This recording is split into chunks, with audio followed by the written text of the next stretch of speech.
नमस्कार, स्वागत है मार्केट टाइम्स टीवी में। मैं प्रियंका तिवारी हाजिर हूं लेकर आज की बड़ी खबरें। शुरुआत करेंगे कमोडिटी बाजार से जुड़ी बड़ी खबरों की। सबसे पहले बात कर लेते हैं बाजरे की। बाजरा में समर्थन मूल्य में 150 रुपए और मक्के में 90 रुपए बढ़ाने की सिफारिश।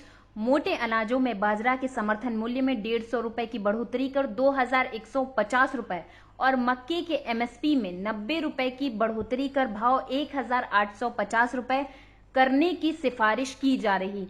कपास के एमएसपी में 260 से 275 रुपए बढ़ाने की सिफारिश की जा रही। कपास के समर्थन मूल्य में 260 रुपए प्रति क्विंटल की बढ़ोतरी कर भाव 5515 रुपए और लॉन्ग स्टेपल कपास के एमएसपी में 275 रुपए की बढ़ोतरी कर भाव 5825 रुपए प्रति क्विंटल तय करने की सिफारिश की है। पिछले साल कपास के समर्थन मूल्य में 105 और 100 रुपए प्रति क्विंटल की बढ़ोतरी कर भाव मीडियम स्टेपल का भाव 5255 रुपए और लॉन्ग स्टेपल का भाव 5550 रुपए प्रति क्विंटल तय किया था। यह अलग बात है कि इस समय कपास के भाव उत्पादक मंडियों में समर्थन मूल्य से नीचे बने हुए। सोयाबीन और मूंगफली के एमएसपी में क्रमशः 170 और 185 रुपए की बढ़ोतरी संभव।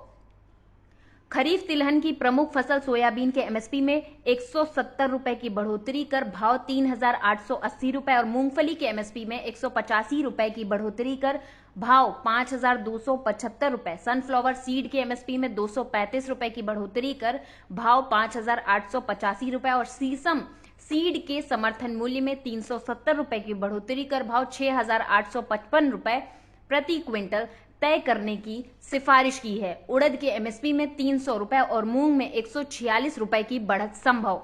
बात करेंगे दालों के बारे में। खरीफ फसल की प्रमुख फसल अरहर के एमएसपी में सीएसईपी ने 200 रुपए यानी 3.7% की बढ़ोतरी कर भाव 6000 रुपए। मूंग के एमएसपी में 146 रुपए 2.1% की बढ़ोतरी कर भाव 7196 रुपए और उड़द के एमएसपी में 300 रुपए यानी 5.3% की बढ़ोतरी कर भाव 6000 रुपए प्रति क्विंटल तय करने की सिफारिश की। कुल गेहूं खरीद में सबसे ज्यादा हिस्सेदारी पंजाब, मध्य प्रदेश और हरियाणा की।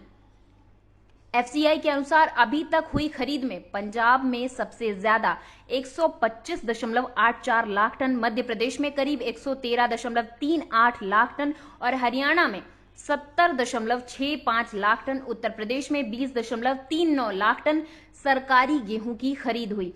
घरेलू उत्पादन को बढ़ावा देने के लिए खाद्य तेल पर भारत बढ़ाए आयात शुल्क, ये सी ने कहा है। सॉल्वेंट एक्सट्रैक्टर एसोसिएशन सी ने सोमवार को कहा कि भारत का मलेशिया और इंडोनेशिया के साथ 2010 में जारी खाद्य तेल समझौता समाप्त हो गया। ऐसे में सरकार को सोया, सूरजमुखी और कच्चे पाम तेल पर सीमा शुल्क बढ़ाना चाहिए और घरेलू उत्पादन को बढ़ावा देना चाहिए। साथ ही एसी ने सरकार से घरेलू उत्पादन को बढ़ावा देने के लिए रिफाइंड पाम तेल या पामोलिन के आयात पर पाबंदी लगाने का आग्रह किया। गेहूं की सरकारी खरीद पिछले साल के आंकड़े के पार 341.56 लाख टन पर पहुंची। चालू रबी विपणन सीजन 2020-21 में 24 मई तक गेहूं की खरीद 341.56 लाख टन पार हो गई, जो कि पिछले साल हुई कुल खरीद 341.31 लाख टन के आंकड़े को पार कर गई। मध्य प्रदेश में जहां खरीद तय लक्ष्य से ज्यादा हो चुकी, वहीं पंजाब में खरीद तय लक्ष्य की 93.22 और हरियाणा से 74.37% हो चुकी। हालांकि सबसे बड़े उत्पादक राज्य उत्तर प्रदेश से चालू रबी में गेहूं की खरीद तय लक्ष्य की 37.08% ही हो पाई। मध्य प्रदेश, यूपी और राजस्थान में टिड्डियों ने चट की फसलें। राजस्थान और मध्य प्रदेश में टिड्डियों ने रहवासी इलाकों में भी दस्तक दे दी। सोमवार को पन्ना पहुंचे टिड्डी दल ने रिहायशी इलाकों में जमकर उत्पात मचाया। मध्य प्रदेश सरकार ने इनके हमले से नुकसान के सर्वे के बाद मुआवजा देने का निर्णय किया। किसानों के लिए बोनस है मूंग की फसल। जिले में इस बार किसानों को प्राकृतिक आपदा का शिकार होना पड़ा। पहले धान की फसल अधिक बारिश के कारण बर्बाद हो गई। जब किसानों की उम्मीद रबी फसल पर थी, तो मार्च माह में हुई बारिश ने किसानों के अरमानों पर पानी फेर दिया। इससे किसानों ने हार नहीं मानी और सही समय पर मूंग की फसल लगा दी। इस समय किसानों के खेतों में मूंग की फसल काफी अच्छी है।